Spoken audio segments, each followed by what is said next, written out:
On y va, Pascal, si tu le veux bien. C'est bon. Donc, à ceux qui nous ont rejoints, bonjour et bienvenue donc, dans cette deuxième édition de webinaire dédié à l'apprentissage. On est ravis de vous retrouver. L'actualité est très riche. Je vais me présenter rapidement, puis je laisserai la main à Pascal. Je suis Louis Périssé, donc je travaille pour ISQ Certification, ISQ Expertise depuis maintenant 2020, en charge de toute la partie commerciale. Pascal, bonjour. Bonjour, un petit mot sur qui je suis, d'où je parle. Euh, Moi, je suis aujourd'hui chargé de mission auprès de l'ISQ pour animer ces webinaires apprentissage. J'ai été presque 25 ans directeur de CFA. Je veux même à me définir comme un militant de l'apprentissage avec un grand A. Et aujourd'hui, j'ai un cabinet de conseil, Cadofa, j'accompagne les structures, les fédérations, les financeurs éventuellement aussi sur leur structuration, de l'évolution dans le développement de leur activité. Merci. Je vais présenter brièvement le sommaire de cette édition du 16 octobre, si tu veux bien passer au slide suivant. Donc en introduction, on va se poser des questions clés existentielles. Puis on va vous présenter donc toutes les mesures qui sont actées depuis 2023. Puis pour passer à la suite, celles qui sont à venir. Et enfin, se pencher vers le futur et vous donner les perspectives d'évolution sur l'apprentissage. Mais d'abord, Pascal, on en discutait avant, un petit mot sur la présentation du budget Ouais, 2026. ouais, L'actualité est riche. c'est ça. Alors tu dis une actualité riche, le budget l'est moins, parce que ce qui est prévu, c'est 2,3 milliards d'économies sur le périmètre du ministère du Travail. Ça ne veut pas dire que c'est tout sur l'apprentissage, évidemment, mais c'est beaucoup sur les questions de formation, un peu les questions d'emploi aussi. Pour rappel, si on veut un effet comparatif court terme, le budget qui avait été présenté par le gouvernement Bayrou, on était 1,4 milliard. Donc là, on a quasiment pris 1 milliard de plus. Si on fait un zoom sur l'apprentissage, ce qui nous est promis, hein, alors tant qu'on est bien dans un projet de loi de finances, hein, tant qu'il n'est pas voté, pour rappel, il a été adopté en Conseil des ministres mardi. Il a été déposé dans la foulée pour pouvoir être examiné et passer au Parlement avant le 31 décembre. Donc on est dans la feuille de route d'un point de vue tempo. Après, il peut se passer ce qui peut se passer, hein. Vous avez suivi l'actualité au niveau politique. Je ne vais pas rentrer dans ces considérations. Mais si on fait un zoom sur les questions liées directement à l'apprentissage, alors c'est à peu près moins 500 et quelques millions d'euros sur France Compétences, donc sur les niveaux de prise en charge, hein, les NPEC, clairement. On parle de resserrer, et là c'est un peu flou, c'est pas détaillé dans le budget, les aides à l'embauche d'apprentis, hein. Vous savez qu'aujourd'hui on est sur 6 000 euros max sur les entreprises plus de 250. Bon, pour 6 000 euros, pourquoi? Parce que c'est sur les personnes en situation de handicap, sinon 5 000, et puis 2 000 euros sur les autres. On est sur, et ça c'est un fait nouveau, il y avait déjà eu un coup de canif, mais du côté des apprentis, sur la mesure de supprimer complètement les exonérations de charges sociales pour les apprentis. Un petit calcul rapide, hein, c'est l'ANAF qui est montée au créneau la première en disant que pour un jeune, par un effet mécanique qui bénéficiait de la prime à l'emploi, ça peut représenter jusqu'à 200 euros net de salaire en moins de rémunération par mois. Donc vous imaginez bien que certains apprentis qui ont un salaire et qui vivent de ce salaire, ça va être très très compliqué. Il est question aussi de supprimer l'aide au permis de conduire, hein. Vous savez que c'est 500 euros par apprenti aujourd'hui pour le permis de conduire. Voilà, moi, les mesures les plus emblématiques, je pense que sincèrement, on est dans une alerte maximum sur. Moi, j'ai titré, j'ai fait un post LinkedIn hier. On va vers un effondrement, hein, pour moi, du niveau de l'apprentissage qu'on a acquis depuis 8 ans, depuis la loi de 2018. L'INSEE a projeté une dégradation de 65 000 contrats d'apprentissage en 2026. Je pense qu'on peut aller vers 100 000 contrats d'apprentissage en moins au regard de ces mesures si elles continuaient et si elles se confirmaient dans le but. Voilà. On ne pouvait pas ne pas faire un petit focus. Du coup, ça me permet d'enchaîner sur le... Alors, je vais juste, comme vous le savez, sur les questions, on est sur un principe de participation. Donc, je vais vous afficher un WooClap où vous allez pouvoir vous connecter euh, simplement et rapidement. Voilà, je ne sais pas si vous le voyez bien à l'écran, c'est bon? C'est tout bon. Ouais, super. Donc, si vous pouvez vous mettre dessus, je vais lancer ensuite la première question. Je vois une personne, deux, trois, quatre, ça va assez vite normalement, puisqu'il y a juste à scanner le QR code. Ça me permet de vous dire en parallèle que cette édition du webinaire est enregistrée et dispo sur YouTube pour un replay dans les prochains jours, pour ceux qui ne pourraient pas aller au bout ou qui nous ont pris en retard.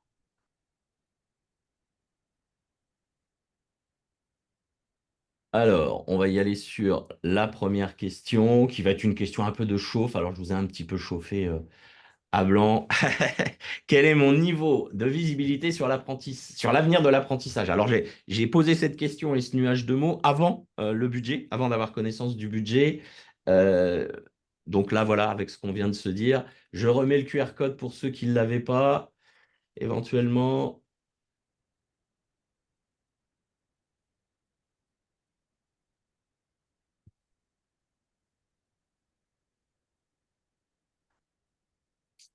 Alors, flou et inquiétant, faible, moyen, bas, moyen. OK.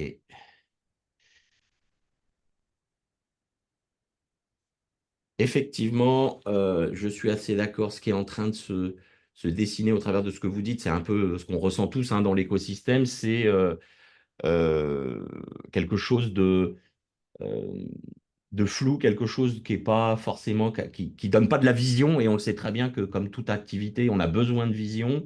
Malheureusement, je pense qu'effectivement, ce budget, à la fois, il est assumé sur des économies fortes, il va dans des champs qui n'étaient pas jusqu'à maintenant touchés, hein, notamment sur les apprentis. Ils étaient à peine, il y avait eu un petit coup de canif sur le niveau d'exonération de charges sociales et puis de déclaration au niveau des impôts sur le revenu dans le foyer fiscal. Mais là, c'est clairement assumé. On va sur effectivement l'axe de l'apprenti pour faire des économies. Donc, je pense que ça va être compliqué et on va continuer. Je pense qu'il faut s'attendre à avoir une baisse des aides à l'embauche d'apprentis en 2026. Et ça fait le lien avec la prochaine question qui est sur, à compter de mars 2025, quelle est la part de rémunération des apprentis exonérés de cotisations sociales? Alors l'idée là, c'est de faire un point entre ce qui est acté et ce qui ne l'est pas. Donc depuis mars 2025, qu'est-ce qui est acté? À combien était-on avant cette présentation du budget qui, je le rappelle, prévoit de supprimer totalement l'exonération des cotisations sociales euh, pour les apprentis. Depuis mars, à combien est-on? On est à 50% aujourd'hui. Donc, Mm. 79%, c'est avant mars 2025. Effectivement, on était à 79%, on est à 50%. Et là, l'idée, je le rappelle, hein, dans le budget, c'est de passer à 0% d'exonération. Alors, quel est le montant de l'aide à l'embauche pour un contrat signé en mars 2025 dans une entreprise de moins de 250 salariés? Je l'ai un peu dit, alors, ça va être... Il a dit avant. Ouais, j'en ai un peu parlé.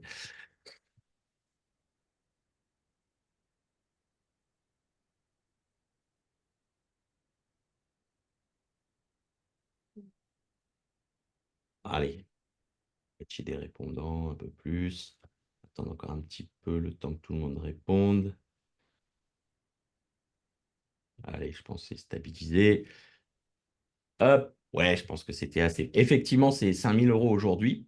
6 000 € si l'apprenti est reconnu travailleur handicapé. Et je rappelle, il n'y a pas de limite d'âge hein, pour un Hein, donc, ça peut être une personne de 40 ans en situation de handicap dans une entreprise de moins de 250 salariés, quel que soit le niveau de diplôme. La prime aujourd'hui est à 6 000 euros. 5 000 euros si la personne n'est pas en situation de handicap. Et donc, je pense que là, il n'y a rien de précis. Il est juste dit, hein, les termes du projet de loi de finances, c'est de revoir et de recentrer les aides à l'embauche d'apprentis. Donc, on sait ce que ça veut dire, recentrer, c'est faire des économies, quoi qu'il arrive. À partir de juillet 2025, donc juillet dernier, quelle contribution doit verser une entreprise qui recrute un apprenti en bac+3 ou plus? Je pense que ça, on en a tellement parlé qu'on devrait avoir un carton plein et ça a l'air de s'annoncer comme ça dans les réponses.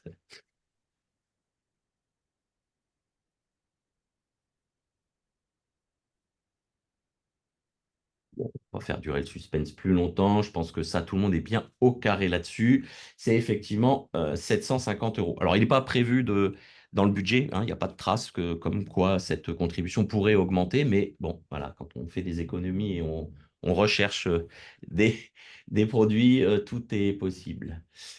Depuis juillet 2025, comment sont désormais versés les financements au CFA? Ah, là, c'est un peu plus. Ah, je vois que ça réagit quand même assez bien et assez vite.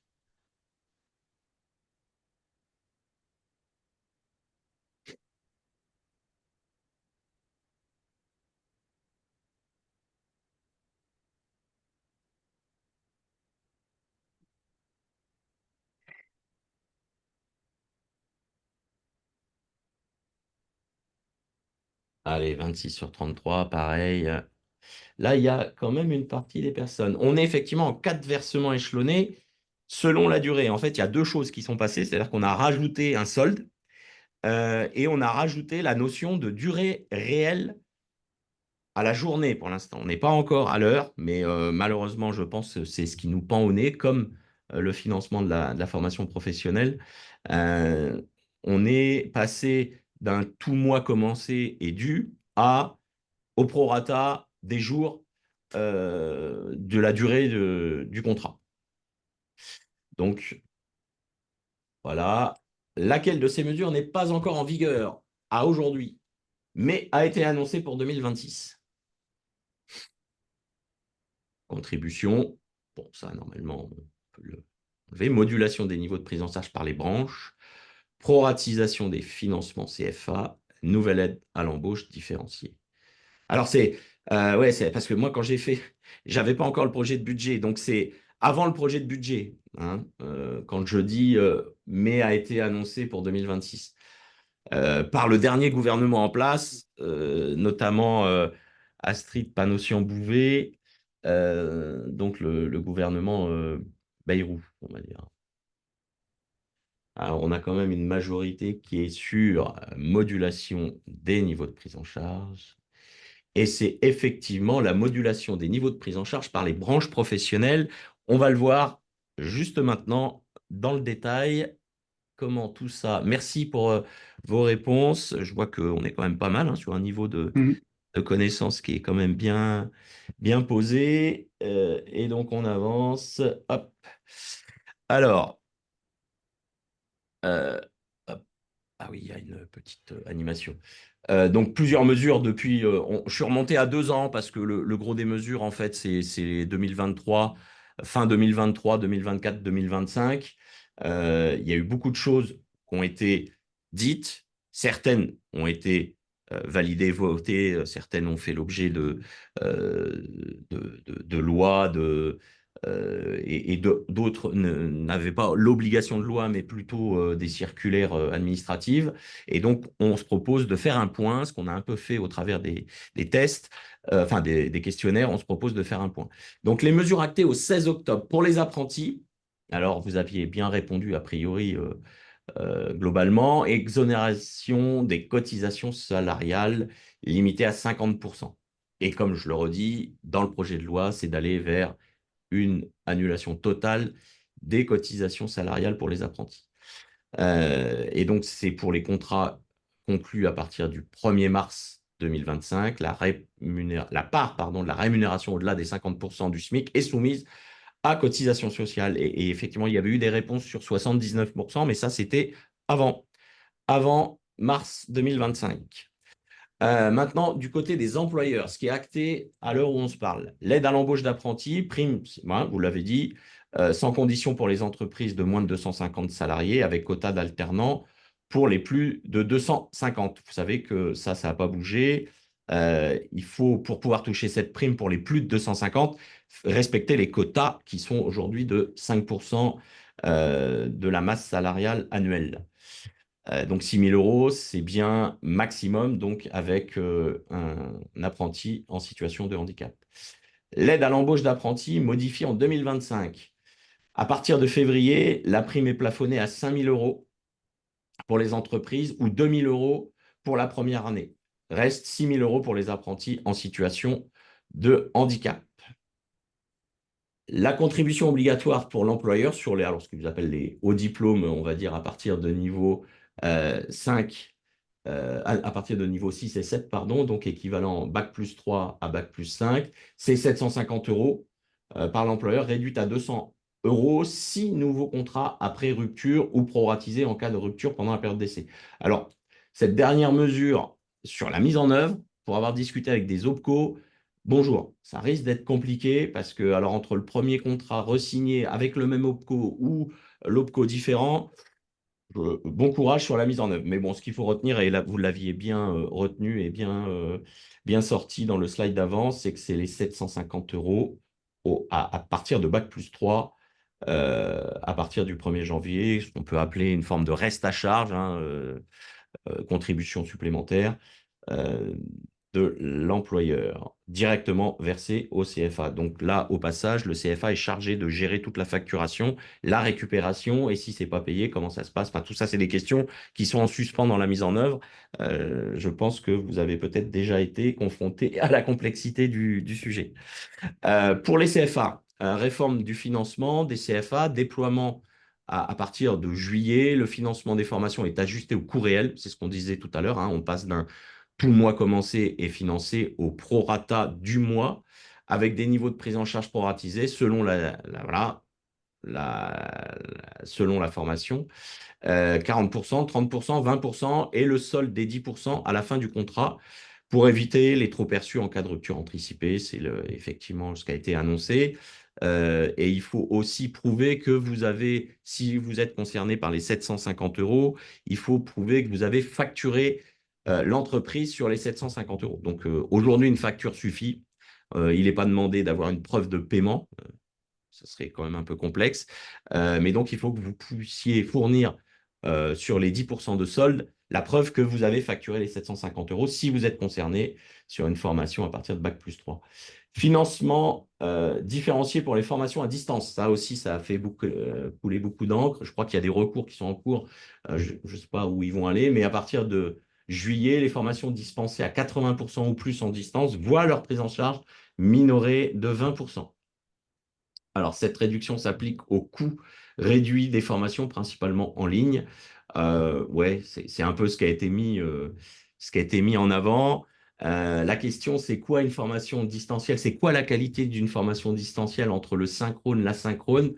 Je pense que le temps qu'on vit, il serait assez bien, mais je crois qu'il y a des choses qui se préparent du côté de l'ISQ. Je ne vais pas en dire trop sur c'est quoi une bonne qualité de formation distancielle. Voilà, restez attentifs parce que je crois que ISQ, côté certification, va proposer quelque chose. J'en dis pas plus. Un peu de Tout à temps, fait. ça fait pas de mal. Mesure annoncée non effective. Là, on rentre dans ce qui a été annoncé. Alors, soit faute de gouvernement stable, soit histoire de calendrier, c'est pas en place à l'heure où on se parle. Mais ce à quoi il faut s'attendre. Et je le redis bien, c'est avant la lecture du projet de loi de finances. Modulation des financements par les branches. Les branches pourront moduler des financements de contrats à plus ou moins 20% par rapport aux recommandations de France Compétences. Ces ajustements à budget constant permettront de fixer un niveau de prise en charge unique par certification adapté aux besoins du marché du travail. Et on va voir que justement, la deuxième mesure annoncée, c'est la convergence des coûts de formation, passer de financement de certification à des bouquets de certification qui aligneront les financements pour des formations similaires. Donc, comment on va faire ces bouquets? Ça, c'est un sujet. Quel est l'algorithme ou comment ça va être calculé? On ne le sait pas pour l'instant, ça n'a pas été annoncé.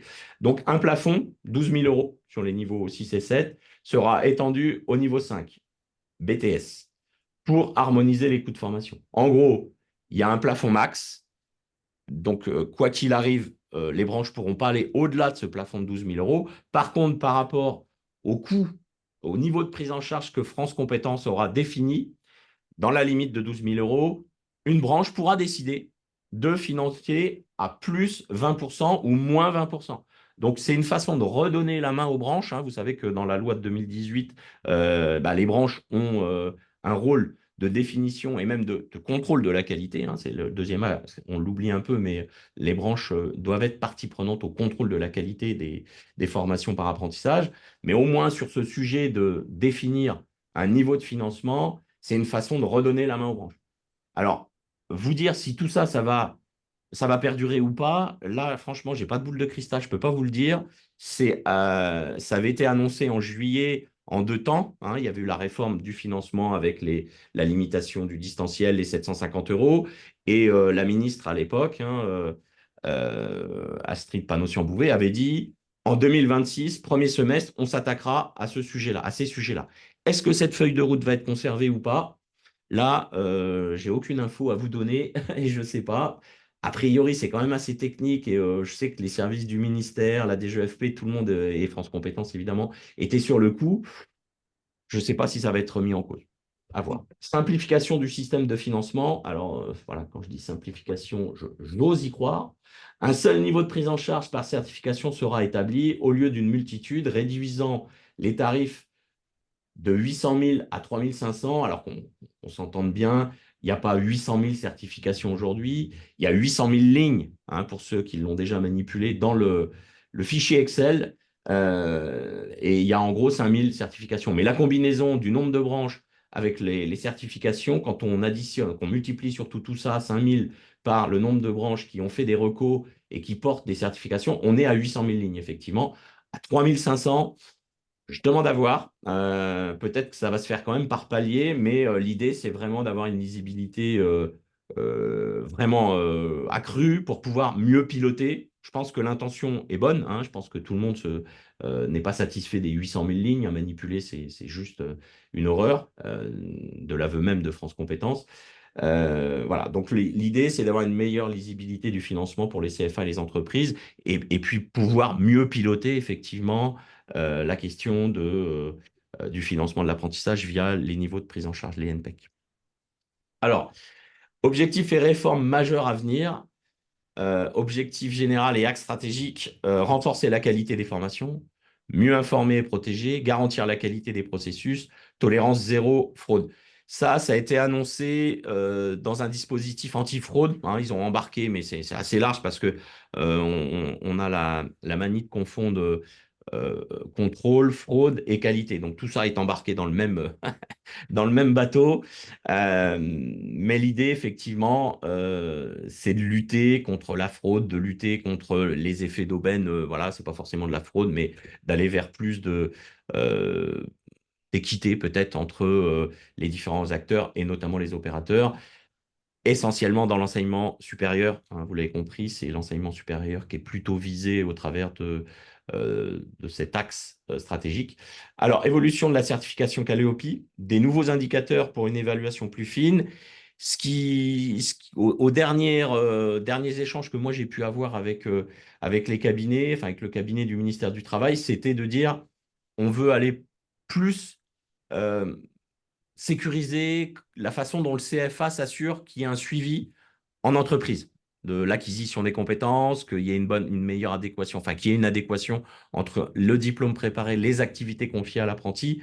Donc, si on a l'évolution de Calliope, il y aurait un indicateur qui serait sur la façon dont la synchronisation des activités en entreprise et du suivi par le CFA est réalisée.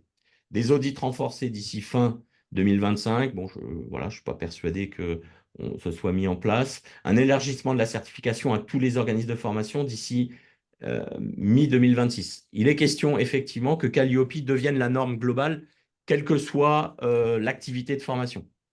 Vous savez qu'aujourd'hui, il y a trois niveaux en gros, hein. Il y a les activités de formation, il y a la VAE, le CPF de mémoire, ou les actions de bilan de compétences. Je ne crois pas que le CPF soit dedans, je ne sais plus. Là, Non. faudra vérifier. Et puis l'apprentissage. Et là, l'idée, c'est de dire tous les Bilan de projets de compétences, hein. formation basculeraient sur Calliope.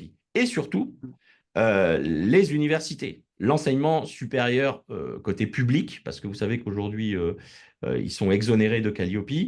Donc, à un moment, il y avait l'idée de créer un label qualité dans l'enseignement supérieur. Et les derniers propos du ministre de l'enseignement supérieur du gouvernement Bayrou, hein, je précise bien, c'était de dire, bah, après tout, peut-être que ça vaut le coup qu'on remette Calliope à plat et qu'on regarde si nous, dans l'enseignement supérieur public, on y va et comment on y va plutôt que de réinventer un label. Là aussi, je pense que les acteurs qui sont soumis à Calliope depuis le début et qui voyaient bien qu'il y avait quand même un deux poids, deux mesures sur certains acteurs, peut-être peuvent se réjouir de effectivement ces annonces qui ne sont que des annonces d'un gouvernement qui n'est plus là, hein. Donc je redis bien, je mets toutes les pincettes. Donc, autre mesure, des initiatives complémentaires, habilitation, CAP et BTS. Alors, faciliter, c'est surtout que aujourd'hui, vous savez que c'est dans le domaine public et qu'en gros, bah, n'importe quel organisme de formation, CFA, OFA, peut faire du CAP, du BTS. Il faut qu'il réponde à un cahier des charges, mais a posteriori.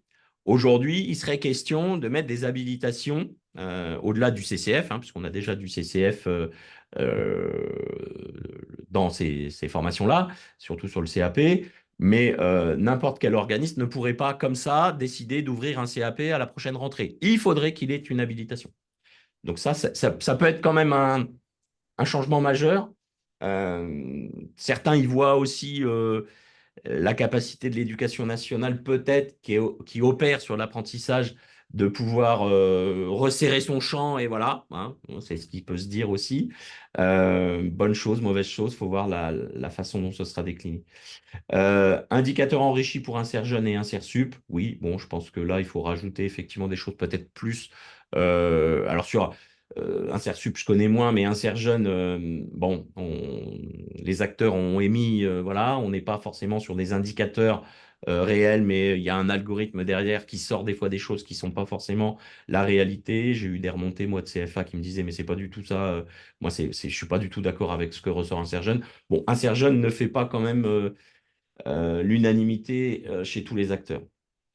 Contrôle accru de la DGCCRF dans le supérieur privé, quand je vous disais effectivement on cible le supérieur et pour ajouter le supérieur privé. Lutte renforcée contre la fraude, donc suspension rapide des financements en cas de fraude avérée. Il faut savoir qu'aujourd'hui, alors ça a un petit peu évolué, il y a eu un premier pas de fait, mais en fait, les OPCO ont le pouvoir, puisqu'ils ont le pouvoir de contrôle de la qualité, si ils se rendent compte que la qualité, ou voire pire, n'est pas là, ils peuvent stopper le financement. Là, l'idée, c'est de le généraliser, de le renforcer. Encore une fois, il y a un premier pas qui a été fait, qui est possible aujourd'hui, mais ils veulent aller plus loin. Alors, renforcement du service de répression des abus. Ce que je sais, c'est que aujourd'hui, il était très difficile de communiquer. Enfin, il est difficile encore, hein, c'est pas passé ça, de communiquer quand, par exemple, vous avez un procès et où il a été avéré que il y a vraiment eu de la fraude, que c'était vraiment un système organisé, de pouvoir communiquer. Aujourd'hui, c'est pas possible. Demain, l'idée, c'est de pouvoir afficher clairement quelles ont été les organisations qui ont été pincées, en gros, et quels ont été les éléments de répression, ce que ça a donné, en gros, de pouvoir afficher pour essayer de, j'allais dire, euh, pour essayer de dissuader, chercher le mot, pardon, les gens qui voudraient continuer ou qui voudraient s'engager dans un principe de fraude avérée. Préparation d'une future loi sur la fraude sociale et fiscale, c'est ce que je disais, avec des actions plus décisives et plus communicables. Voilà, moi, ce que je voulais vous communiquer. Alors, c'est forcément pas exhaustif parce qu'entre le moment où j'ai fait ces slides, j'ai repéré, j'ai fait un peu la synthèse. Bah, il y a eu le budget. Alors, le budget, derrière, il y a des choses qui peuvent s'appliquer juste sur le fait que le budget soit voté, ne devienne plus un projet de loi, mais un budget, et puis d'autres qui nécessiteraient quand même de passer par la loi ou passer par des navettes législatives. Donc voilà, à suivre de près, est-ce que le budget va passer déjà? Et si le budget passe, bah, il faut rajouter des choses à ce que je viens de vous présenter. Je te redonne la main, Louis. Exact. Merci Pascal pour ce point très complet, hein, aussi bien dans le passé, dans le présent que dans le futur.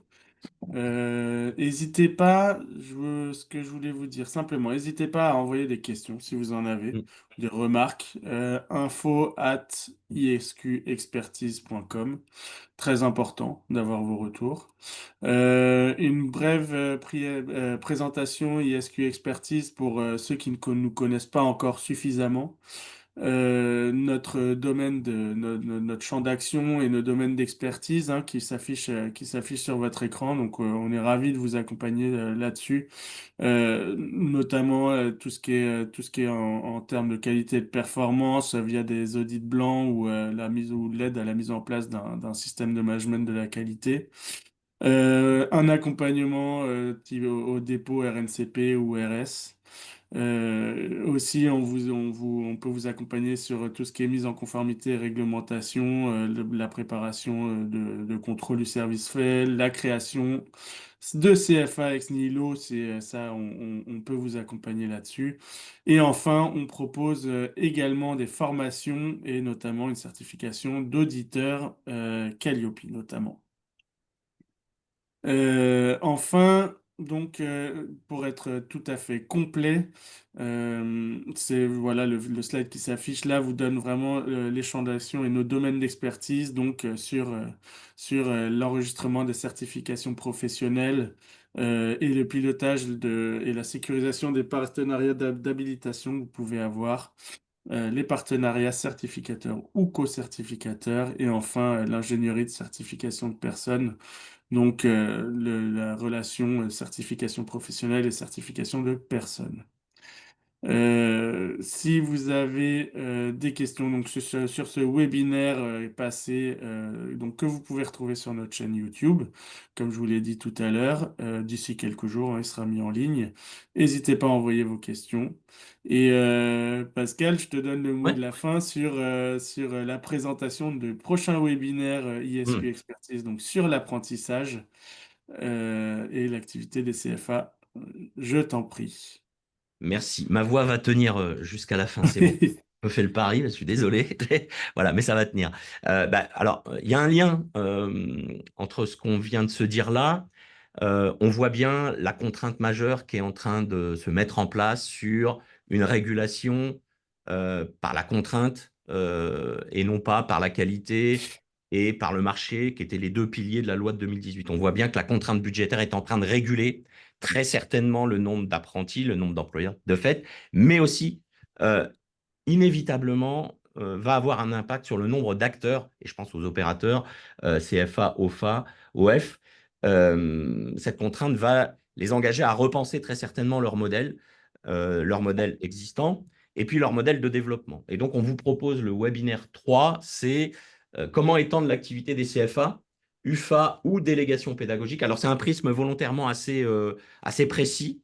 Pour le coup, y compris la loi de 2018 et depuis, le principe de étendre l'activité du CFA sans penser à des murs nouveaux, à un établissement, à une masse salariale, au travers de l'UFA ou des délégations pédagogiques, est très stable. Il n'a pas beaucoup bougé, il n'a pas beaucoup évolué. Hein. La loi de 2018 a franchement pas changé grand-chose aux règles du jeu.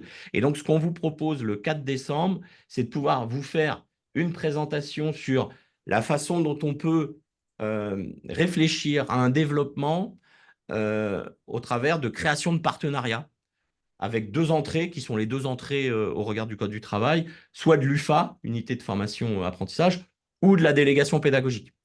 Et donc, bon, alors moi j'ai dirigé un CFA, en l'occurrence des CFA, plusieurs CFA pendant 20 ans hors les murs. J'ai pratiqué les deux, donc ça sera d'un point de vue, on va dire, expertise un peu légale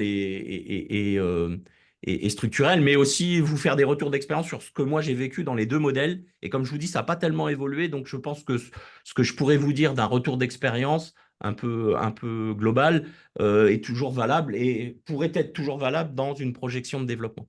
Donc on vous donne rendez-vous jeudi 4 décembre, ça sera entre 12 et 13 heures, hein, toujours. C'est ça, entre 12 et 13 heures, en espérant que cette perspective vous plaise. À nouveau, n'hésitez pas à nous faire signe via l'adresse mail, donc info@isqexpertise.com pour nous faire vos retours et puis ou même nous contacter sur les besoins que je viens de vous présenter. On est là pour vous. Donc, Merci Pascal en tout cas. avec grand plaisir. Soyez Je te dis vigilants, le à budget, faut voir ce décembre. qui passe ou ce qui passe pas, si j'ai un conseil à donner. Oui. Et on vous souhaite une excellente journée à tous. Au Merci. revoir, à bientôt.